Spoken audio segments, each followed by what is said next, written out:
Hi, my name is Tom Pogson. I'm also known as Tom, the BFIC BC guy.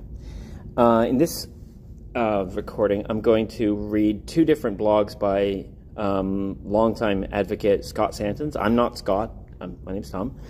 And there are actually two different articles he did on the subject of universal basic income that's going around right now, which is that basic income is an idea that will give too much control to the state, or there's even the belief that this is all an intentional thing. The cost of living crisis, everything is an intentional trap that's being set to make basic income happen so that the World Economic Forum or some global power can take over the world or something like that. I'm going to say first my own opinions on this before I get going with Scott's talks. It'll be me speaking it though. But it's word for word from Scott. And you can find them on Scott Santens. He spells his name sorry, Scott. SCOTTSANTENS.com. Scott Santens. And I'll have a link down below anyway.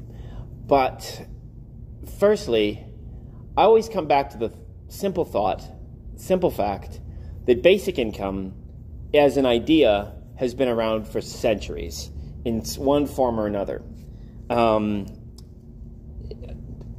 Let's see, Philippe Montparis traces it back to Charles Fourier, I believe it is, in the 1800s.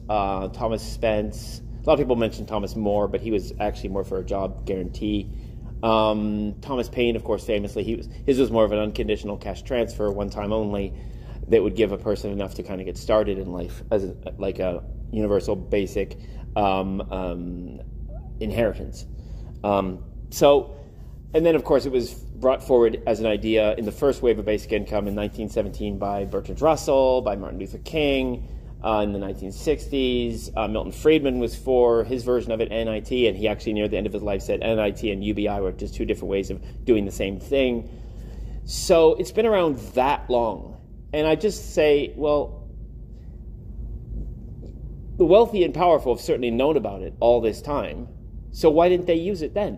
Why didn't they bring this idea into power? Why aren't we all experiencing a UBI already? Since they're the wealthy and powerful, and there's no stopping them. Where's the UBI? Right? How does that make any sense at all? And even if you go back in the Bible, the first kind of like uber powerful thing besides God is the Egyptians. Now, did the Egyptians give the Israelites a basic income? No, they set them to work. There was that section of they had to go and find all their own wheat or hay, I think it is. Like maybe it was supplied before, and it was like, no, now you're going to toil all day long, right? So it was toil, not money, that was given. Because why would you want to give people you wanted to control unconditional cash for them to decide what to do with? It'd be too much of a headache. You'd have to chase them around trying to find let's say I did something that marred my social credit score, right? Well, the government then has to make sure that not only do my income gets cut off, but they also have to make sure that everyone around me isn't capable of helping me either, right? Either in money or in kind. So you'd have to chase around after, especially if it's worldwide, you'd have to chase around after all 7+ billion of us going, okay, so he did what? And oh, what a headache. This is why no authoritarian government's ever done that. Nazi Germany didn't have a basic income. The Soviet Union had a job guarantee, as David Graeber explains, in bullshit jobs, not a basic income. Italy under Mussolini didn't have a basic income. So yeah, and the idea has been around all that time, so why not? Okay, anyway, on to the first article by Scott Santens is called "Won't Basic Income Give Too Much Power to Whomever Distributes It?" Written April 17th, 2015.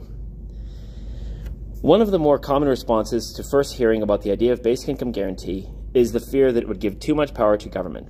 The thinking goes that if government is giving money to everyone, then it could threaten to discontinue doing so at any time, preventing any dissent, and potentially creating an authoritarian regime where all citizens are afraid to say no to their government. The answer to this question is as simple as looking at an existing basic income program. Senior citizens already have their own form of basic income, and it's paid by the government. It's called Social Security. If the government decides to cancel Social Security tomorrow, they would throw millions of seniors into poverty immediately. How likely do you feel it is that that would happen? And if it did actually happen, how do you feel seniors would react? As a secondary question, what do you say? Would you say that seniors are more involved in politics or less, and why? Do governments not need to worry about anyone over the age of 65 and act accordingly? According to the logic behind such a fear, because the governments give seniors the money they need to survive, the governments can do anything they want with them. The seniors should accordingly not be involved in politics at all, or if they are, they should always support whichever party is in power, and they should always support ruling government policies, whatever they may be. Seniors, according to this theory, should be puppets of the government. Are they? Do we know a lot of seniors who are fully behind the president and support everything he does in fear he will cancel Social Security? Do we know a lot of seniors who are fully behind Congress and support everything they do in fear Congress will cancel Social Security? Do we know a lot of seniors who refuse to say anything negative about the government whatsoever out of fear they will lose their Social Security? The theory behind this fear requires that the answers to these questions are a resounding yes. If the answers to these questions aren't yes, the theory needs some revision because the evidence we have doesn't appear to support it. Here's the reality. Senior citizens turn up at the polls in greater numbers than any other age demographic, and they do so largely due to programs like Social Security and Medicare. These programs give them skin in the game, so they make sure their voices are heard. They vote like crazy. They're also more organized. Do you know what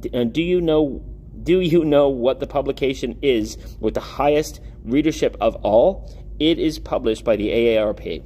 The same goes for Medicare. If the U.S. government doesn't need to listen to seniors because they wield power over them through Medicare, why did Medicare Part D ever happen? They had Social Security and Medicare already. According to this fear's logic, the government should entirely ignore their interests. Why would the government instead do something that helps only seniors? Because seniors have more political power than the rest of us, that's why. When it comes to senior citizens and government, who is at whose beck and call? Seniors get what they want. They get it because they come out in droves to vote, and they have a lot of time on their hands compared to the rest of the population. There exists somewhat of a misunderstanding that the government doesn't give a shit about voters, although true that the government cares more about rich voters than poor voters. It cares relatively more about seniors than any other age demographics because they are mobilized and actually vote. They have big reasons to vote. It gives them more power, and so they tend to get more of what they want than the rest of us. It could be argued, based on the above reasoning, that because seniors have so much power, the government should frequently threaten to eliminate Social Security. It should hold it over their heads, and seniors should be afraid of the government as a result and keep their mouths shut. But clearly that's not the case. It's the government that is afraid of seniors. It requires ignoring all this to support a hypothesis that if the government provides everyone sufficient money to survive, that suddenly the government will hold all the cards. Such a belief entirely ignores what we know from seniors and Social Security. There's another basic income program in place and elsewhere, and it too tells us something. It tells us that once a basic income is established, it's going nowhere. The Alaska Permanent Fund Dividend. Every resident of Alaska gets a partial basic income, and that program has been going on since 1982. Like Social Security, it too is going nowhere, and there too Alaskans don't live in fear of it being pulled. Alaskan politicians are the ones who are afraid to not support it. They know it can mean the end of their careers. Contrary to what some people fear, once we have a universal basic income, it'll be practically untouchable. No politician will be able to threaten to eliminate it without committing political suicide. Meanwhile, more people will be more involved in politics just as seniors are. They will have more reason and time. They will be more engaged just as seniors are now. They will have more money to engage in politics, which we already know increases with income. Voting will increase, not decrease. There are reasons to believe that a basic income will actually strengthen direct democracy over representative democracy. This particular fear of basic income is a kind of fear founded on a fear or dislike of government. It thinks of government as being something separate from people and somehow our enemy. It is understandable this kind of thinking has developed over the years, as it seems so unresponsive and worthless lately for anyone who doesn't earn around 7 figures. But that doesn't mean government is a boogeyman. We are the government. The government is us. If we want to make it work better, it requires our involvement, and it definitely requires reforms of elections to be more responsive to everyone instead of merely the few. But this fear that the government is just going to stop major programs and use this fear to control us is entirely unsupported. Such actions are political suicide. And if someone wants to believe in conspiracy theories about how big bad government is out there to get them, that's certainly a choice. But really, all one need look at is Social Security and seniors to realize how unfounded the fears are. Okay, so that's the first one of the two. Here's the second one, more recently written. Okay. Is unconditional basic income a trap being laid by the global elites to control and enslave us all? By Scott Santens, November 15th, 2011. 2023 will mark 10 years of my advocating hard for universal basic income, unconditional basic income. At this point, one of the things that annoys me the most is a new claim from conspiracy-fueled people that rich and powerful fully support UBI and want to use it to make a subservient population. First of all, most obviously, UBI is unconditional. It's in the damn definition. If cash comes with strings attached, it's not UBI. So you can't make the argument that universal basic income, or UBI, will be conditional. That's like vegans deciding to argue against eating carrots because carrots are made out of meat.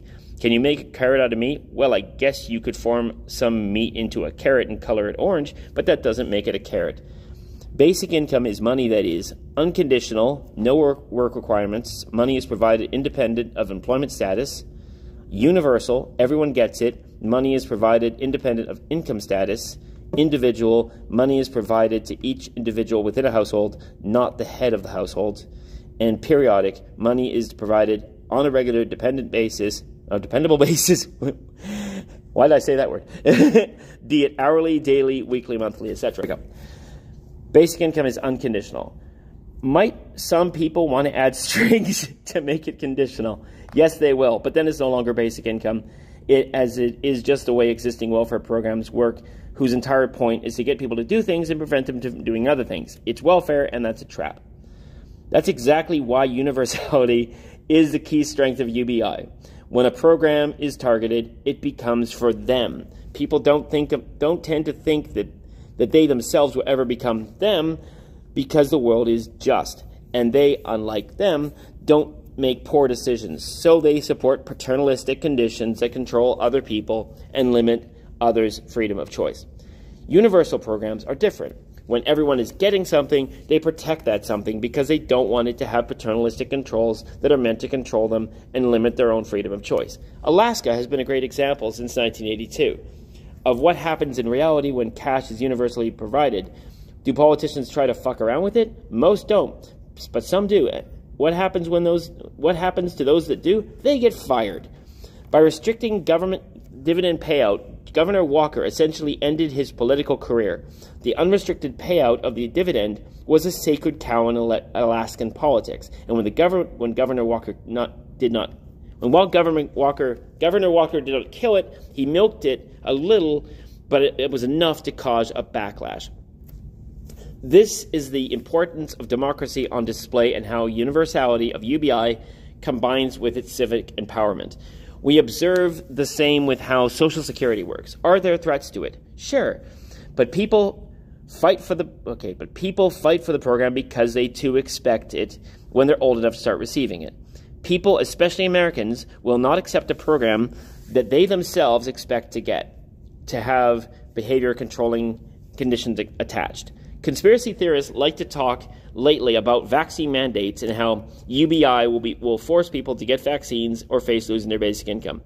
But one of the actions we witnessed during the pandemic was how Republican-controlled states passed laws that said unemployment income could not be withheld from vaccine refusers. This again supports the universality argument because people expected unemployment income themselves, they demanded their representatives oppose conditions they didn't like.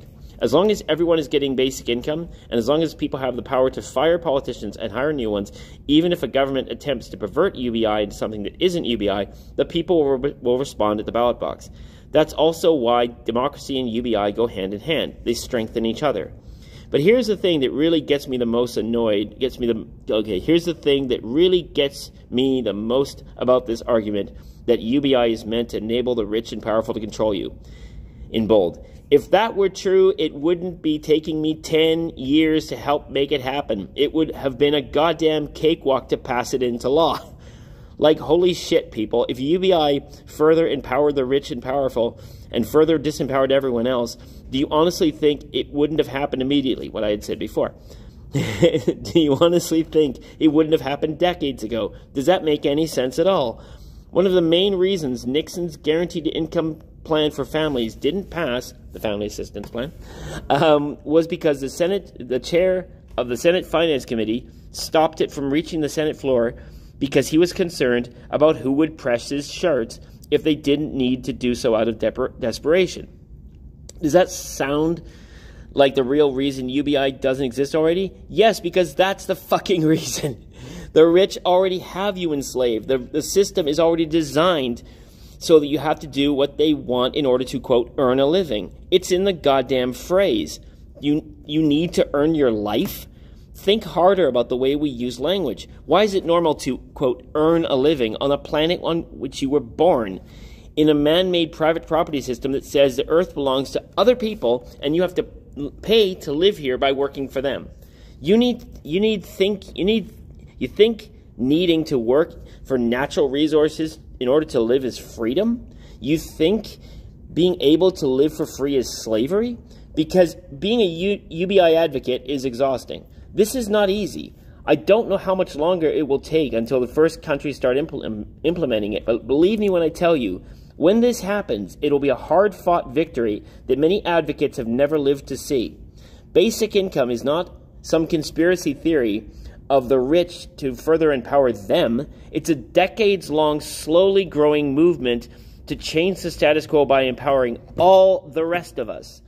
As democracy gave power to the people versus kings, UBI will give power to the people versus billionaires.